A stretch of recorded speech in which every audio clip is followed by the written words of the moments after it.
Hey everybody, welcome back to Living Traditions Homestead. Well, it is a chilly morning here in the Ozarks. Well, it rained pretty much all day yesterday, just a cold, nasty day. Today it's not supposed to rain, but it's not even supposed to get out of the 40s. And then tonight we're actually under our very first freeze warning for the year. Today we're going to take you around to do chores in the morning. It's been a while since we've just brought you along to chores. And then we have a project that we think we can get done today. We're going to be doing a fencing project for our dairy cows. All right, let's get going. I can hear the pigs. They hear us coming and they know it's breakfast time. Well, Myrtle still hasn't had her piglets, but it's got to be getting close, you guys. She is huge. All of the signs are pointing in the right direction that it's going to be close, but she hasn't had them yet, so she gets breakfast today. Looks like she's out here waiting. Good morning, Mama. Good morning, Linda. Good morning, Donna. Are you guys hungry for breakfast today? You are? All right, let's go.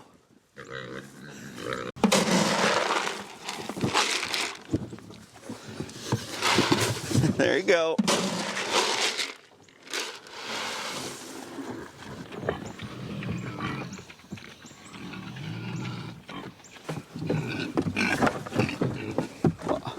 Good morning, Dolly. You need to wait your turn. Dolly likes to do this every morning. She has to look up over the feeder. She can't make it out, but she gets her front feet up there and she's pretty good at looking out. But we're gonna feed Charlie first. Good morning, Charlie. How you doing today? All right, it's your turn.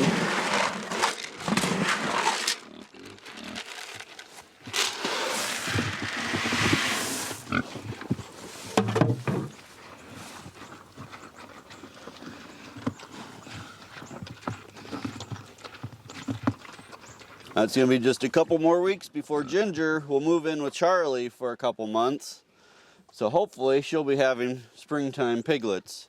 Those will be our first registered IPP piglets that we'll be able to sell in the spring. So we are excited about that. All right, let's move on to everybody else. All right, let's go let the chickens and ducks out.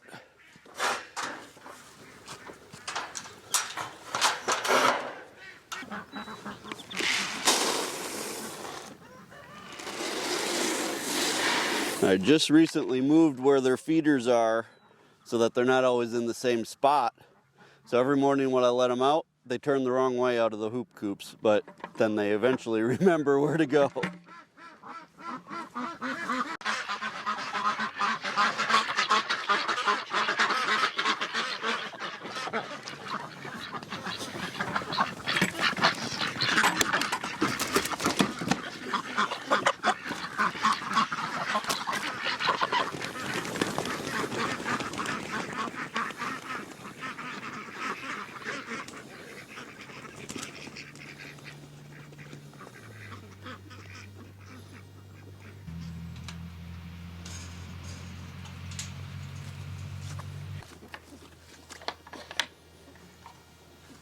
Now it's time to milk our cow Rose. She's waiting patiently for us. We're calf sharing at the moment, which means we get some of the milk and her calf still gets some of the milk. We're separating the calf overnight so that in the morning we get all of the milk, and then the rest of the day she'll get all of the milk. But that's part of the project that we're going to be working on today. But we need to milk so we can move on to the rest of our day.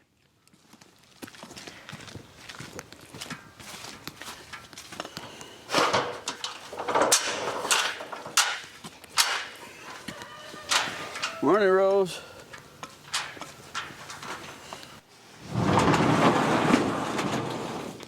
Come on.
We're all done.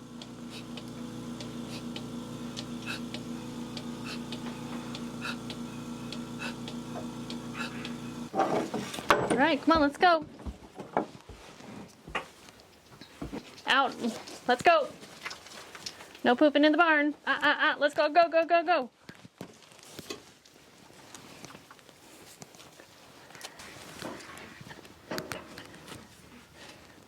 Now today we're keeping these two in the barn lot because we're going to be working on their pasture, what we call the dairy pasture. But right now, Babe is still locked up in the corral. So we're going to let her out so they can be together today. Now when we lock her up in this corral, she has access to hay, water, everything that she needs. And honestly, because she's 7.5 months old, she's not always super hungry to get out and nurse from her mom. She's ready to come out, but she's not starving because she eats all night long. Yeah, she knows the routine.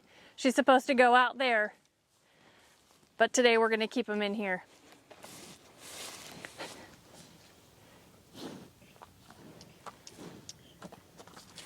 Both of them are good girls. All right, before we take the milk in the house so I can strain it and all of that, let's go ahead and check on the quail and the rabbits. Actually, looks like these quail, most of the quail are on automatic feeders and waterers, so they don't need a lot of daily attention, but I did see at least one egg in here already this morning. One nice, what's called kind of a natural quail egg. And then I actually saw a blue one over in one of the cages over here. We do have quail separated right now because when I bought these quail a few weeks ago, they weren't all together and there was some fighting going on when I put them all together, so we have them all separated.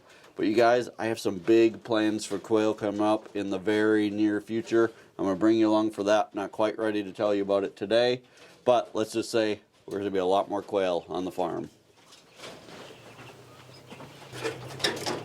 So this is my other cage of breeders right now. And these lay these nice blue quail eggs. These are called celadon eggs. The celadon is the pigment that gives the eggs this blue color. Right now I'm getting about 6 or 7 quail eggs a day, which is plenty for what we need right now. But like I said, I've got some big plans I'll be sharing with you guys soon. All right, doesn't look like the quail really need anything. Let's move on to the rabbits. Well, in our last video, we talked with you guys that we're starting to increase our rabbit breeding, our rabbit production again, so that we have a nice additional quick, easy, and sustainable meat source. Just recently, we expanded our herd of New Zealands. We added 3 more does. So our intention is to have 1 buck and 3 breeding females. 2 of the ones that we picked up are bred and 1 is a little bit too young, so we'll be breeding her in probably another month or so. Now in the past we have raised silver fox rabbits and the New Zealand white rabbits. We have decided to just stick with the New Zealand white rabbits. They're very friendly, very productive, easy to process, very clean and efficient meat animals. We just overall, after trying both of them, just prefer the New Zealand whites. These guys are also pretty self-sufficient like the quail. They're on automatic feeders and their waters. They don't drink an entire water, so all of them are actually really good right now and don't need anything. So we're excited to have rabbits in production again, excited to bring you guys more information about how to raise them and use them as a really great meat source for your family. All right, we're out in the dairy pasture. It is time to get our big project started for the day. We are hoping to be able to get this done today so that we can move on to the next phase of this project, which will be building a new shelter for Babe over in this area. Today, what we're going to do is we're going to run electric fence on the inside of our existing physical fence. We're also going to cross fence this big pasture here. We're going to run one strand of electric wire from basically where we are right now all the way down to that end over there, and we're going to add an electric gate as well. So we've got all of that to do today. Now, in our last video, we talked to you guys a little bit about kind of going back and reteaching some of those basic skills of homesteading. Learning how to install electric fence is right up there, I think, on my list of most important things that you need to learn if you're going to be a homesteader. using electric fence to contain animals is by far the easiest thing that you can do. It's so effective.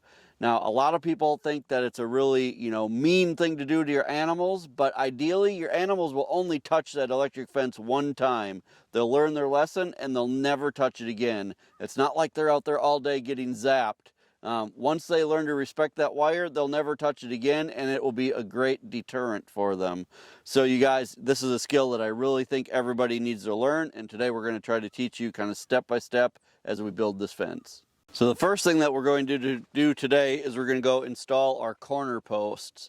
Now, everything that we're doing today, we're going to be using fiberglass poles. So for our corners, we're using these 1.25" fiberglass poles. I got these from a company called PowerFlex. They're local to us, but you can order online from them as well. These are very strong fiberglass poles. And again, we're going to run these on the inside of our existing fence. We're going to be installing 5 of these today. We're going to be putting one in each corner. And then where we're going to put the gate, we're actually going to put one on each side of the gate. So that'll give us 5 of these to put in. So that's the first thing that we're going to do, and then we'll start coming back and putting in all of our line posts. Now, to install these corner posts, we're going to be using my gas-powered post driver. You can use a regular hand post driver. These are really strong poles, so you can, any way you want to drive them in. You could even pound them with a sledgehammer if you want to. But I'm going to use my post driver today. That'll be the fastest way to get this done.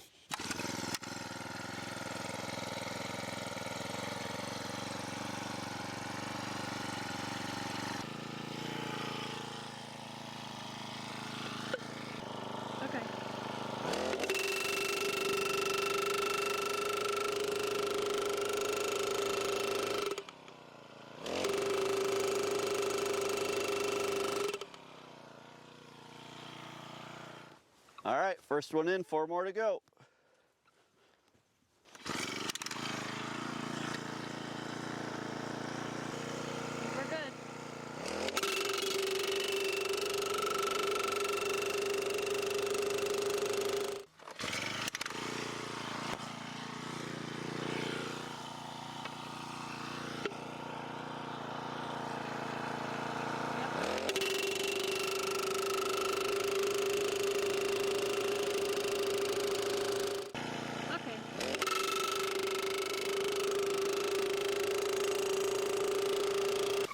All right, this is the last of these heavy posts that we're going to put in, and this is where our gate will be. So the space between these 2 posts, I decided to leave 12 feet.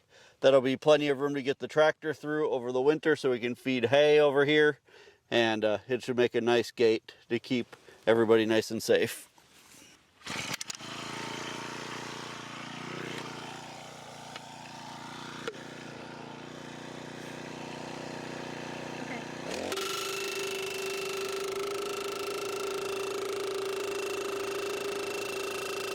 Now that we have all of our corner posts in, the next thing that we're going to do is start putting in our line posts.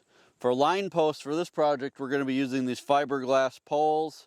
Again, I really like these fiberglass poles. I've started using these recently, and what's nice about these is that you don't really have to worry about your wire hitting them like if you're using a T-post. This totally insulates the wire from the ground so that even if the wire hits this post, it's not going to short out your fence. So these are really nice. They're also UV coated, so they'll last a long time in the sun, and they're just really easy to work with. So I'm going to tell you guys just a little bit about the basics of how to install these, and then we're going to get busy putting these in because we got about 100 of these to put in today. So these are 4-foot posts. We're going to drive these in about 1 foot. I'm going to go through and I'm going to pound all these posts in. Sarah's going to follow right behind me, and she's going to be putting one of these spring clips on each post. These basically you just squeeze and it slides down over the post like this. And then our wire, our electric wire will actually go in here, and we'll show you that in a minute. But you turn it and then it locks it in place and it gives you a nice strong fence. When you go to the store and you buy these fiberglass poles from your farm store or wherever you get them, make sure you ask them for one of these or a couple of these. These should come with, like I buy these in 25 packs, and then each package comes with one of these. This goes on the end of the post. So when you're pounding them in, you're not damaging the end of your post, because if the end of that post gets damaged from pounding it in, your insulators won't fit over the top. So you want to make sure you're using one of these so you don't damage the top of the post. We're going to put these in not really at a real set spacing. I'm going to start with about every 15 steps. That's kind of how I measure them out. But you'll learn over time as you're putting an electric fence that as the ground goes up and down, if there's big dips, you may need to put more poles, and you may need to go back as you're actually putting your wire up and add some poles here and there. It's just a matter of figuring that out as you go along. But to start with, we're going to start with one pole every 15 steps all the way around this area. Now, like Kevin said, after he pounds all these into the ground, I'm going to follow behind him and put on the springs. We're going to be putting the springs 3 feet from the ground, and in order to make that consistent, I'm just going to be bringing a yardstick along with me. So just like that, put the spring on, measure 3 feet. That's where they'll be.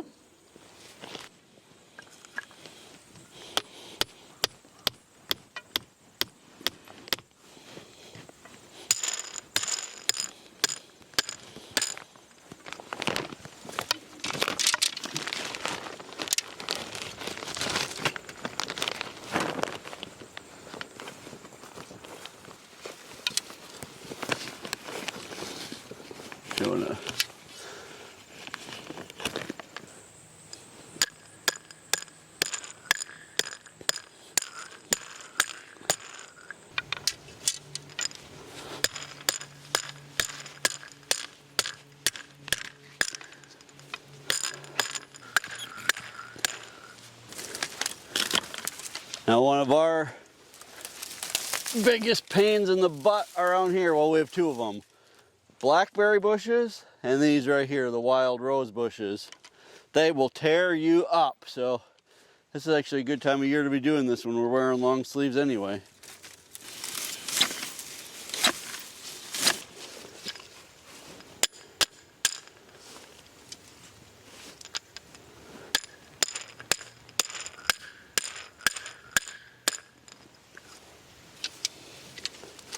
All right, we've got all of our posts in, all of our spring clips on the posts, and now it's time to get ready to actually start putting up our electric rope. For this, we're going to be using what's called Electra braid. This is a braided nylon rope with 9 strands of electric wire that run through it. In the past, I've always liked using just plain electric wire. But lately, I've really become a fan of this braided electric rope for a couple reasons. It's super easy to work with. You can tie it just like you would regular rope.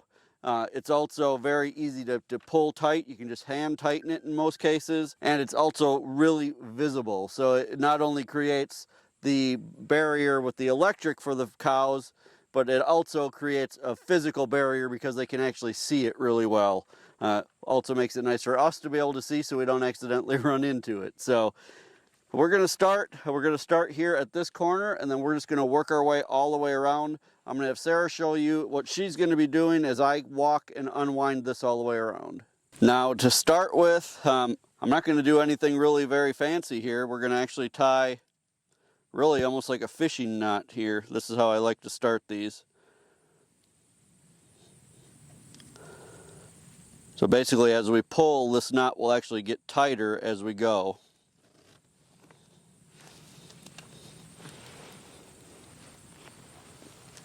And on these corners and on these ends, we actually won't put any kind of insulator at all. Again, because these are fiberglass poles, it insulates itself from the ground. And that will stay strong, especially as we start to pull on this rope as we go along the fence. Now with this rope here, when we get to the line post, remember we're using these springs here. And the spring is facing kind of parallel to where we're running the line. You just have to put this near the post, kind of slip it down like that, and then we're going to turn this spring this way so that the rope just can kind of be here freely. And if you know, the cow comes and pushes it this way or something like that, it can't come out of there. So that's a really easy way. We love these springs. So we're just going to keep going down the line. Kevin's going to roll out the rope, I'm going to put it in place and we'll be done in a jiffy.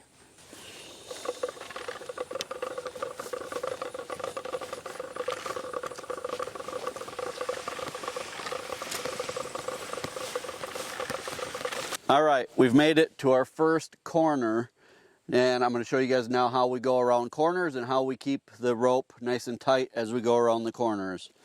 Now, we don't have spring insulators or anything on these corner posts. We're going to basically do the same thing we did at the beginning, which is we're going to do this with no type of insulator at all because this is a fiberglass post.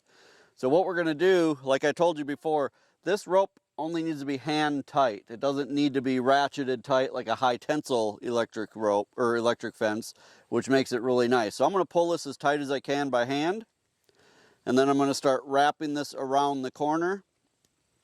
I'm going to wrap around 3 or 4 times. And then what I'm going to do is I'm actually going to grab here, I'm going to pull even tighter and try to pull some of that slack out. And that gives us a nice tight rope along the fence that we just put up. And then I'm going to show you guys a little trick that I like to do, which is hold this tight and then use a zip tie to kind of zip tie this to the post. So I'm going to put a zip tie around like this.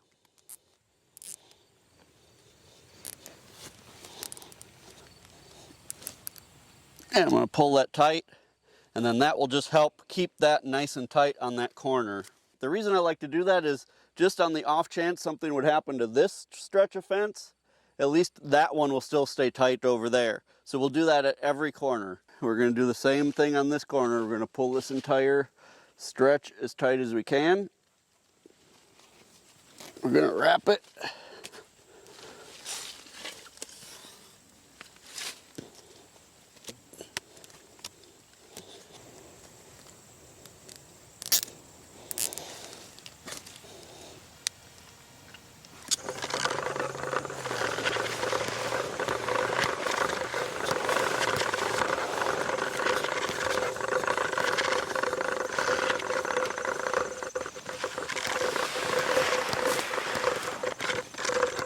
All right, we're back at just about the beginning. This is the other side of our gate that we're going to be making right here.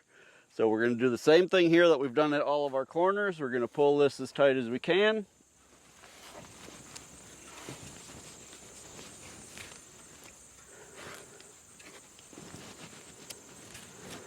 And we're just going to wrap it around, and we'll put a zip tie on, and then we'll make our gate that will go across here. All right, so we've got this all tightened up here.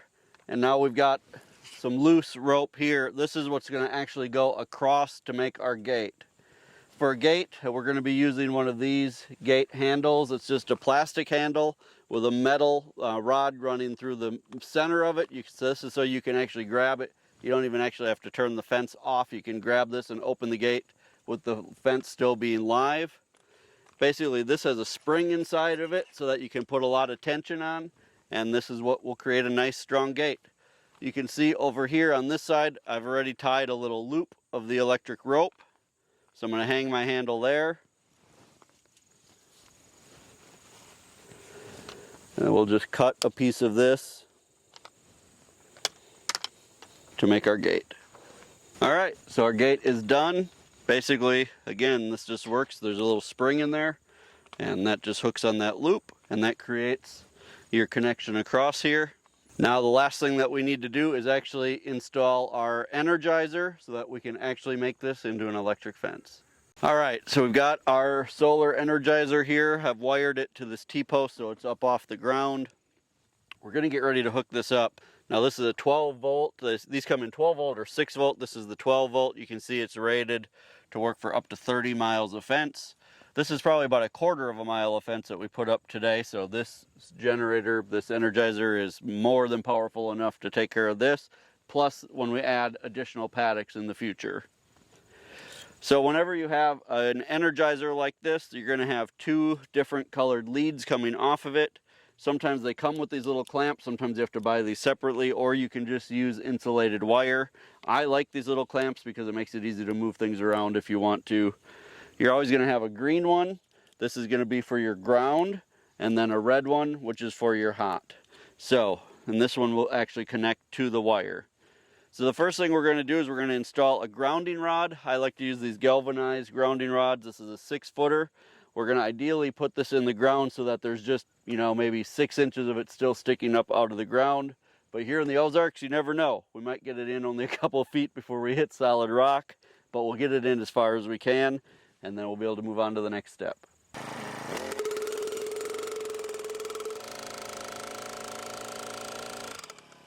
Well, that went in pretty smoothly, so that's good.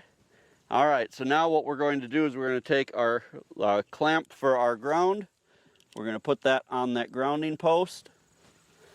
And then this clamp here, which is the hot clamp, we're actually going to clamp that right to our electric rope. And that is really all there is to setting up an electric fence, you guys. This is so easy. When we first started homesteading, I was so intimidated by electric fencing that it took a long time before I got the nerve to start doing it. But now I can tell you it is by far my favorite way to put up fence because it's so fast, so versatile, and you can just adapt it to so many situations. All right, let's close our gate here. We'll turn this Energizer on and we'll see how many volts we're actually getting through our fence. All right, let's turn this on. All right, says it's charged. Let's see what we have here. 8,000 volts, which is as high as this reader goes. 8,000 volts over on this side as well. So that is good. That is more than enough to keep Babe over on this side and Rose over on this side. So this should be a good fence. Now we can finally move on to the next part of this project, not in today's video, but that will be starting to build a shelter out here for Babe. Well, you guys, that was a good project done. I think in total that took us probably about 6 hours to install that entire fence, and that was about a 2-acre area.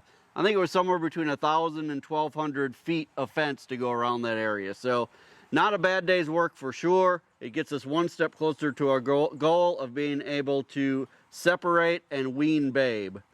You guys, I hope that you learned something today. I hope that maybe this will give you a little bit of encouragement to start using electric fencing on your own place, especially when you buy an older farm like this that we did, where maybe the physical fencing is still okay, but not great. Putting an electric wire on the inside like that is just extra security to make sure that your animals stay where they're supposed to be. Hey you guys, if you're enjoying our videos, why don't you hit the subscribe button below?